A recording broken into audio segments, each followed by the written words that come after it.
नमस्कार दोस्तों आज जिस स्टॉक की चर्चा मैं आपके सामने करने वाला हूं उस स्टॉक का नाम है HDFC life insurance company limited. आप देख रहे होंगे पिछले एक साल में ऑलमोस्ट 19% की गिरावट है और अगर आप इसको हाई से देखोगे ना तो ये ऑलमोस्ट 25 से 26% के बीच में चली जाती है। और ऐसे में HDFC लाइफ में बहुत से ऐसे निवेशक हैं जो ये रेंज आप देख रहे हो 700 से लेकर के 800 के बीच फंसे हुए हैं। कमेंट बॉक्स में मुझे ज़रूर बताइएगा कि आपकी जो प्राइस क्या है और क्वांटिटी क्या है, क्योंकि देखो एक बहुत ही बड़ा हिस्सा जो है HDFC लाइफ वालों का वो इसी लेवल में है। अब हो क्या रहा है, बहुत से निवेशक इस बात को समझ नहीं पा रहे हैं कि क्या कभी ये 600 से 700 की जो रेंज है वो टूट पाएगी या उससे पहले जो 600 है ना, आप देखें लगातार जो 600 को सपोर्ट करने की कोशिश कर रहा है इसे तोड़ करके HDFC नीचे चला जाएगा। और अगर गया तो जो उसका 52 वीक लो है 555 वहाँ तक भी जाता हुआ आपको दिखाई दे सकता है।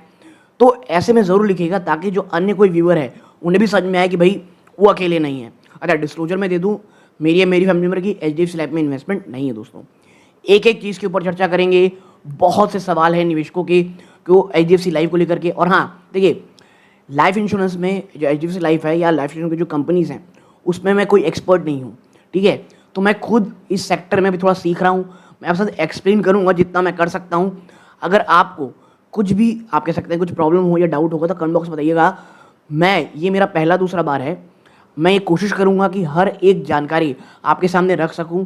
वीडियो को थोड़ा अंत तक देखिएगा, कोई अगर गलती हो तो मैं आपसे पहली माफ़ी मांग लेता हूँ। मैं इस सेक्टर में उतना ज़्यादा दक्ष नहीं हूँ दोस्तों, बट हाँ कुछ पढ़ा है मैंने, सो आई ट्राई माय बेस्ट, ठीक है। हाँ लेकिन ये मैं बता दूँ, आप इस वीडियो के अंत तक आओगे, आपके सारे डाउट्स एटलीस्ट बिजनेस को लेकर के जो होंगे, जो रियलिटी है, जो मार्जिन कंप्रेशन है और 68 टाइम्स की जो पी है उसमें कई लोग इसे बहुत ज़्यादा हिस्टोरिक लो बोल रहे हैं, इसके पीछे का कारण क्या है दोस्तों। आपसे एक रिक्वेस्ट है, इसको लाइक ज़रूर कीजिए, अन्य के साथ शेयर ज़रूर कीजिएगा और हाइप ज़रूर कीजिएगा दोस्तों। नाउ अब आते हैं प्योर एनालिसिस की तरफ। 2x स्पीड कर लीजिए इस फॉरेंसिक डेटा। देखो यार, यहाँ ना आपको एक चीज़ समझ में आएगी और ये पूरा का पूरा खेल है इस पूरे के पूरे चार्ट में कि एक्चुअल में प्रॉब्लम भाई साहब आ कहाँ से रही है। हिस्टोरिक स्टेटस क्या था, ज़बरदस्त हाई ग्रोथ प्रीमियम प्लेयर था ये, जिसमें अनरेगुलेटेड मार्जिन ही एंजॉय करता था। उस समय HDFC लाइफ में देयर इज नो स्टॉपिंग। फिर क्या आता है, फिर ये टनर देखो, पहला इरिडिया के रिस्ट्रिक्शंस। क्या रिस्ट्रिक्शंस आते हैं भाई, देखो अब आपको अगर कोई आदमी है वो अपनी पॉलिसी को जल्दी सरेंडर कर रहा है या बंद कर रहा है, अब जो इंश्योरेंस कंपनी है उसे ज़्यादा पैसा देना पड़ेगा। तो पहला ये प्रॉब्लम आया। तो मार्जिन में सबसे बड़ा जिसका कह दिया RDI ने, फिर कैपिटल स्ट्रेन ऑलरेडी है, फिर मार्जिन कंप्रेशन अलग से चल रही हैं। तो करंट रियलिटी क्या है, मार्जिन में कमी, क्योंकि इरिडा IRDAI से, इरिडा नहीं कहना चाहिए, मैं बार बार उस स्टॉक के कारण नाम ले रहा हूँ, IRDAI रिस्ट्रिक्शन कारण बहुत ज़्यादा कैपिटल आपको और ज़्यादा देना पड़ रहा है, ठीक है। ये हो गया आपका रियलिटी की मार्जिन में कंप्रेशन यहाँ पे क्यों है। फिर आप आगे बढ़ते हो, यहाँ पर क्या आता है कि भाई जो रॉ फाइनेंशियल डेटा है वो दिखाता है एक सिस्टमैटिक, और ये वन टाइम नहीं, अभी ऐसे ही चलेगा, एक सिस्टमैटिक मार्जिन में गिरावट हो रही है, ठीक है। फिर मैनेजमेंट की जो क्वालिटेटिव ऑप्टिमिज्म है वो स्ट्रक्चरल शिफ्ट ऑप्टिमिज्म बायस की ओर चल रही है कंपनी, और ये एक रिस्क है। आपको मैं एक एक करके बताऊंगा कि इसका एक्चुअल में रीजन क्या है, ठीक है। नाउ नेक्स्ट स्लाइड में आते हैं और ये स्लाइड आपको और ज्यादा चीजों को थोड़ा सा क्लियर करेगी। कॉर्पोरेट ऑप्टिमिज्म के पीछे एक स्ट्रक्चरल गिरावट है जिसकी चर्चा कोई नहीं कर रहा है, ठीक है भाई। पैट में तो ठीक है मॉडेस्ट गिरावट, जंप है 4.6%, लेकिन एक बहुत ही मैस है, मार्केट टू मार्केट लॉस हुआ है, मास बाय ऑपरेशन एडजस्टमेंट। देखो जो इंश्योरेंस कंपनीज होती है ना उसको ट्रेडिशनली नहीं, मार्केट टू मार्केट लॉस के ऊपर देखा जाता है, क्योंकि भाई बहुत सी पॉलिसीज ऐसी होती हैं जो स्टॉक मार्केट से कनेक्टेड होती हैं और हमको पता है बाजार में कितनी गिरावट है। तो करेंटली M2M में बड़ी गिरावट है। मार्जिन पहले क्लेम किया गया 25.5% और इसमें वन टाइम हिट को हटा दिया गया है, लेकिन जब इसको ऐड करोगे तो रियलाइज्ड रियलिटी है 24.2% की। भाई ये मल्टी चीप डिस्काउंट चल रहा है, ट्रेड कर रहा है, नहीं भाई साहब, फेयरली वैल्यूड जो है ना ये है, क्योंकि operating return on embedded value EV वो घट करके मात्र 15% हो गई। एम्बेडेड वैल्यू यानी जो करंट आपका जो इंश्योरेंस बिजनेस है उसकी बिजनेस वैल्यू क्या है, ठीक है, एम्बेडेड वैल्यू। और ये भी जो इंश्योरेंस कंपनियों से एम्बेडेड वैल्यू के तौर पे लिया जाता है। आगे चलते हैं डेटा में, आपको और समझ में आएगा। यहाँ पे आपको चीज़ें और दिखेंगी कि भाई देखो, पूरे आप देखोगे जो हेडलाइन आया है कि क्वार्टर 4 2020 का प्रॉफिट है, उसके सामने मार्केट टू मार्केट हैमरेज भाई साहब 6,487 करोड़ का लॉस है, जहां एक साल पहले 18 करोड़ ज़्यादा का प्रॉफिट था। अब आप बोलोगे 6,000 करोड़ का लॉस कहाँ दिख गया भैया? देखो, ये जो लॉस होता है ना, ये मार्केट टू मार्केट गिरावट है। ये पेपर लॉस नहीं होता, यानी आपके बैलेंस शीट में ये लॉस नहीं है, लेकिन आपने ओवरऑल वैल्यू छोड़ी, यानी मार्केट में जो ओवर स्टॉक मार्केट में जो गिरावट है, जो यूलिप फंड्स होते हैं वो ऐसे ही काम करते हैं। तो जो मार्केट में ओवरऑल जो गिरावट आया है, तो आपकी जो ओवरऑल फंड्स की वैल्यू उसमें 6,000 करोड़ से, यानी ऑलमोस्ट 4.5 करोड़ की गिरावट है। तो हेडलाइन तो ये बात कर रही है, लेकिन भैया आपकी जो नेट इन्वेस्टमेंट इनकम थी उसमें इतनी गिरावट आ गई ना, क्योंकि भाई आपने भाई फंड लिया, आपके कुछ फंड्स हैं जो मार्केट से भी रिलेटेड है, तो उसकी वैल्यू, हाँ अगर कल को मार्केट भागेगा तो आपकी वैल्यू भी बढ़ेगी। तो ये चीज़ ध्यान में रखिए। ये आप कह सकते हैं, लेकिन हमने तो भाई इतना लॉस झेला है ना जो चीज़ें हैं, और यही कारण है कि चीप डिस्काउंट नहीं है, ये हिस्टोरिकल लो नहीं है, एक्चुअल आपकी वैल्यू में ही गिरावट आ गई है। और ये फनल साफ साफ कह रही है कि देखो, पहला तो आप कह सकते हैं एनुअल प्रीमियम इक्विवेलेंट है, आपका एपीई, ये 16,000 करोड़ से 16,500 करोड़ ज़्यादा है, 8% की ग्रोथ है, ग्रेट। बट इतनी बड़ी जब आप देखते हो, फिर अचानक से ये फनल और छोटा हो गया। क्यों? ईरिडा के जो सरेंडर नॉर्म है, जो मैंने बताया, ज़्यादा पैसा देना पड़ेगा, और डे टू डे के ऑपरेटिंग कॉस्ट स्काई रॉकेट हो गए हैं। अब जो वैल्यू ऑफ न्यू बिजनेस रह जाती है, वो रह जाती है 4,000 करोड़, थोड़ा ऊपर, मात्र 2% का ग्रोथ है ईयर ऑन ईयर, ठीक है। और ये छोटा सा फनल को यहाँ ताकत दी जाती है, retail production growth 43% year on year growth है। देखो यार, ये जो चीज़ है ना, ये लो मार्जिन चीज़ होती है।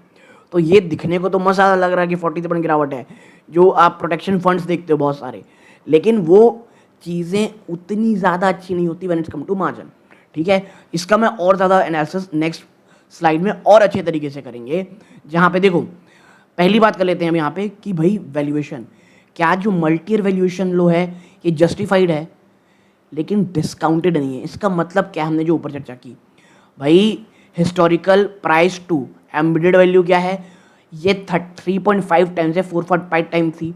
बट पहला आता है मार्जिन कंप्रेशन, ऑपरेटिंग कॉन्ट्रैक्शन इतनी हो गई, रेगुलेटरी फ्रिक्शन इतना हो गया, तो करंट कितना हुआ, 2 पर टाइम से थोड़ा सा ऊपर, ये हो गई गिरावट। यानी जहाँ जब तक आपका जो रिटर्न ऑन एम्बेडेड वैल्यू वापस से 17% से ऊपर नहीं चला जाता, 17% से ऊपर नहीं चला जाता, जो करेंटली 15% तक आ चुका है, तब तक 2.12 टाइम्स की जो मल्टीपल है, ये फेयर स्ट्रक्चरल वैल्यू होता। कोई आपको अगर ये कह रहा है ये डिस्काउंट में है, नहीं डिस्काउंट में नहीं है भाई साहब, और ये फेयर है, इसीलिए 600 के बार बार सपोर्ट जोन में बढ़ा हुआ है। अगर कोई भयानक गिरावट आ गई भाई साहब, मैं बता दूं 600 रुपये टूटने के चांसेस हो सकते हैं, अनटिल ऑनलेस, क्योंकि देखो क्या होता है, जब बाजार लॉस में चल रहा हो, जब पूरी की पूरी डरावनी हो तस्वीर मैक्रो इकोनॉमिक हर जगह, तब क्या है ना, तब लोग बात करते हैं वैल्यूएशन की, तब लोग बहुत ज़्यादा ही एनालिसिस में निकल जाते हैं। बट अगर आप देखोगे ना, अगले दिन अगर मार्केट में से भरा भरा हो गया, पैसे आने वापस से मार्केट शुरू, कोई वैल्यूएशन की बात नहीं करेगा, तब गधे घोड़े सब एक साथ चलते हैं। और मैं इसीलिए कहता हूँ कि भाई एनालिसिस तभी तक होता है जब तक मार्केट में पैसे ना हो। एक बार पैसे आने शुरू होंगे, आप बुरे से बुरे स्टॉक को रैली करते हुए देखोगे, ठीक है ना। अब आते हैं नेक्स्ट स्ट्रक्चर के ऊपर। भाई ये है the utility rerating equation connects regulatory action to market valuation. देखो हो क्या रहा है भाई साहब, पहला इंडिया के स्टैंडर्ड नॉर्म पे आउट ऑन अर्ली एग्जिट आपको बढ़ा दिया गया है, फिर लोअर स्प्रेड ऑन 45% ऑफ इनके प्रोडक्ट मिक्स में, 45% जो इनके प्रोडक्ट मिक्स हैं, अब उससे उतना अच्छा आपको माल मिलेगा नहीं। आपकी वीएनबी मार्जिन है वो कंप्रेस होकर के 24.2% हो गई है। आपका ऑपरेटिंग रिटर्न ऑन, आप ये कह सकते हो एम्बेडेड वैल्यू स्ट्रक्चर ही 15% आ गया है। तो यही कारण है यहाँ पे भैया, आप समझिए मार्केट मिस प्राइस नहीं कर रहा है जिस लाइफ को, ये एक्यूरेटली रीप्राइस कर रहा है, मिस प्राइस नहीं रीप्राइस कर रहा है, क्योंकि रेगुलेटरी इंटिटी रेदर देन ना हाई मार्जिन ग्रोथ इंजन, अब ये एक हाई मार्जिन ग्रोथ इंजन नहीं रह गया है। We need to understand as a investor. फिर आप नेक्स्ट बढ़ोगे आगे, हो क्या रहा है when it's come to institutions. देखो FIA retreat, financial institution foreign institutional investors जो पहले 24.26% स्टेक रखते थे वो 22.52% रह गए हैं, और इसे बेच करके कहाँ जा रहा है पैसा, DIS के पास या म्यूचुअल फंड एडवांस के पास। देखो इन्होंने अपनी स्टेक 15.2% बढ़ा करके 17.25% रह गई है, ठीक है।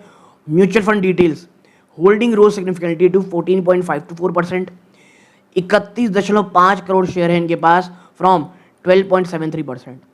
जो मेजर डोमेस्टिक म्यूचुअल फंड है वो डायरेक्ट काउंटर पार्टी है FIA की सेलिंग में, जो एक क्रिटिकल स्ट्रक्चरल सपोर्ट प्रोवाइड कर रहा है इनकी करंट वैल्यूएशन फ्लोर को।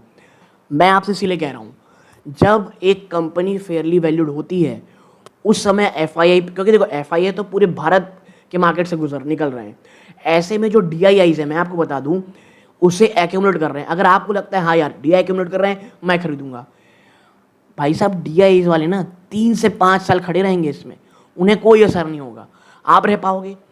HDFC लाइफ को यहाँ से 3 से 5 साल अगर आप देखोगे ये दुगना होगा, ठीक है। मैं आपको बता दूं अगर मार्केट यहाँ से 3 से 5 साल में एवरेज भी रिटर्न देता है, एवरेज टू अवर एवरेज भी, तो HDFC लाइफ यहाँ 3 से 5 साल में ऊपर जाएगा। बट क्या आप उस वॉलेटिलिटी को बर्दाश्त कर पाओगे अगर ये 500 में चला गया, ठीक है। अगर जाने को तैयार हो तो भाई HDFC life as a business बहुत अच्छा है, इसमें कहीं कोई दो राय नहीं है। इवन मैं आपको बता दूं अगर ये 550 के आसपास आता है, क्योंकि मैंने भी इसमें पिछले समय भी इसमें अच्छी खासी इन्वेस्टमेंट करके फिर प्रॉफिट बुक करके निकल चुका हूँ। अगर यहाँ आता है HDFC life is a very good stock, और फॉर अ लॉन्गर टर्म या आप थोड़ा साल भर के लिए रख सकते हो, बहुत अच्छा स्टॉक है, ठीक है। बट अभी रिस्क रिवॉर्ड में आप देखोगे तो रिस्क थोड़ा सा ज़्यादा है। अगर आप बहुत डिफेंसिव हो थोड़ा वेट करो, अगर 600 टूट जाता है तो फिर तो आपको बहुत अच्छी वैल्यूएशन मिलेगा। हाँ अगर नहीं टूटेगा तो फिर आप छोड़ सकते, आपके पास एक बहुत अच्छी कंपनी में निवेश करना छूट सकता है, ठीक है। फिर है नेक्स्ट भाई, यहाँ पे आप पाओगे अ synthetic valuation flow consider out of capital necessity. आप देखिए करंट मार्केट प्राइस 610 के आसपास है, ठीक है।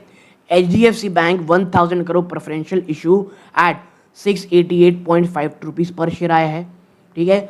Solvency at 177% require capital intervention, 177% की जो कैपिटल सॉल्वेंसी अगर 170% रहेगी तो उसको बहुत सारा कैपिटल चाहिए भैया। 12% premium paid by parent bank, ठीक है। देखो जो पेरेंट बैंक है ना ये फोर्स कर रहा है वैल्यूएशन सपोर्ट को, बट जो नेसेसिटी है infusion signal that insurance arm की जो बैलेंस शीट है ये कहीं ना कहीं बड़ी मात्रा में इस ट्रेन में है, ठीक है। तो देखो जो यहाँ चीज़ें हैं कि जो करंट आपका मार्केट प्राइस 610 रुपये है और आपका जो प्रेफरेंशियल इशू है 688 रुपीज़ पर शेयर में, आप 12% ज़्यादा का प्रीमियम पेड कर रहे हो। वो भी कौन पे कर रहा है, ये नहीं कर रहे हैं पेरेंट कंपनी, क्योंकि उन्हें पैसे डालने हैं इसमें, ठीक है। तो जो इंश्योरेंस कंपनी की बैलेंस शीट है वो कहीं ना कहीं हाईली स्ट्रेंड है, ये आपको समझना पड़ेगा, ठीक है। इससे बहुत अच्छी चीज़ें आपको समझ में आ रही हैं। फिर नेक्स्ट चीज़ क्या है, 3 forensic risk threaten to induce further structural friction. क्या, सरेंडर वैल्यू नॉर्म, जो डायरेक्ट इरोजन हो रहा है ना स्प्रेड का, यानी मार्जिन आप कह सकते हो अपनी भाषा में, ट्रेडिशनल पॉलिसी में वो डायरेक्टली इफेक्ट कर रहा है 45% HDFC लाइफ के प्रोडक्ट मिक्स में। फिर IND-AS ट्रांजेक्शन अप्रैल में शिफ्टिंग टू, क्योंकि अब कंपनी शिफ्ट हो रही है इंडियन अकाउंटिंग स्टैंडर्ड में, ये front load acquisition cost, it will front load acquisition, क्योंकि भाई अगर आप इसमें शिफ्ट करें कुछ और ज़्यादा पैसे लगेंगे, which expect increase profit volatility और knee jerk retail price action. फिर bancassurance fatigue, open architectural regulation allow HDFC bank to sell competitor product threatening to dilute market share of in the most profitable distribution channel. यानी भैया HDFC bank अन्य insurance को भी बेच सकता है, तो इससे खुद को ही कैनिबलाइज करने की प्रॉब्लम ना हो जाए। तो ये 3 चीज़ें हैं जो आपको ध्यान में रखनी है, ठीक है। फिर नेक्स्ट चीज़ क्या है, navigating the stage 1 balance building phase for optimal entry. Pause करके आप पढ़ सकते हो कहाँ क्या है। और पर्सनली जैसे मैंने कहा ये तो भाई साहब अगर आ गया ना बेस्ट बॉटम फिशिंग लेवल होगा, क्योंकि ये 52 वीक लो को मैच करता है। 600 के आसपास ये स्पेक्यूलेटिव एंट्री है, ठीक है। फिर 610 640 रुपये बार बार यहाँ से अब रेजिस्टेंस आ जाता है, और ये 594 टू 580 ये इमीडिएट सपोर्ट है, ठीक है। वेटिंग फॉर रिटेस्ट टू 580 का सपोर्ट, ओके। मुझे ऐसा लगता है अगर आप 580, 90, 30, 40, 50 रुपये अगर देखना चाहते हैं, इट्स अ गुड स्टॉक। और अगर आपका विजन भाई 1-1.5 साल का है तो मुझे समझ नहीं आता कोई इन्वेस्टर 10 से 15% गिरावट में कैसे घबरा सकता है, ठीक है। और specially in current market the triple thread dashboard critical threshold, भाई आपका जो वीएनबी मार्जिन है वो अब 23% अगर नीचे चला गया, टेंशन, ठीक है।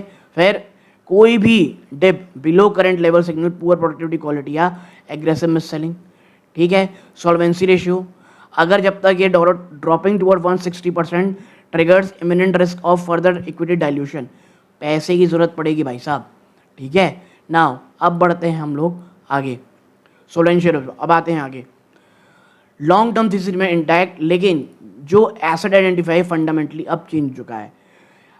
एचडीएफसी लाइफ का जो इमीडिएट फ्यूचर है ये इरिवर्सिबल रेगुलेटरी कंपैरिजन, मैं बार बार कह रहा हूँ स्ट्रक्चरल वर्ड हम इसलिए यूज़ कर रहे हैं कि आईआरडीआई का जो नॉर्म है वो जल्द जाने वाला नहीं है, तो ऐसे ही रहेगा। इन्वेस्टर को must cease valuing it an elite growth engine and calibrate expectation from a highly regulated entry. अब ये एक हाईली रेगुलेटेड एंट्री हो चुकी है, जो मार्जिन सेफ्टी है 500 बेटर में, नॉट हिस्टोरिकल इल्यूशन, ठीक है। तो मैं आपसे यही कहूँगा, अगर आप 10 से 12% का भाई साहब झेल सकते हो, एन्जॉय, अच्छी कंपनी रहेगी HDFC life for the next 1 to 2 year. लेकिन प्रॉब्लम ये है अगर मार्केट टूटा, क्रैश हुआ, तो एचडीएफसी लाइफ के ऐसे रिजल्ट नहीं है कि वो मार्केट को धत्ता पता के उल्टी दिशा में जा रहा हो, ये चीज़ रिस्क है। और एचडीएफसी लाइफ अब एक हाई मार्जिन ग्रोथ इंजन की बजाय हाईली रेगुलेटेड एंटिटी बन रही है, और ये पूरी तरह से वैल्यूएशन स्ट्रक्चर को चेंज कर देता है। आपको ये कैसा लगा ज़रूर बताइएगा, कुछ गलती हो मैं फिर कहूँगा I am really sorry for it. I will try to improve my analysis in insurance sector from the next video as well. ये सूर्यकांत है, जय हिंद।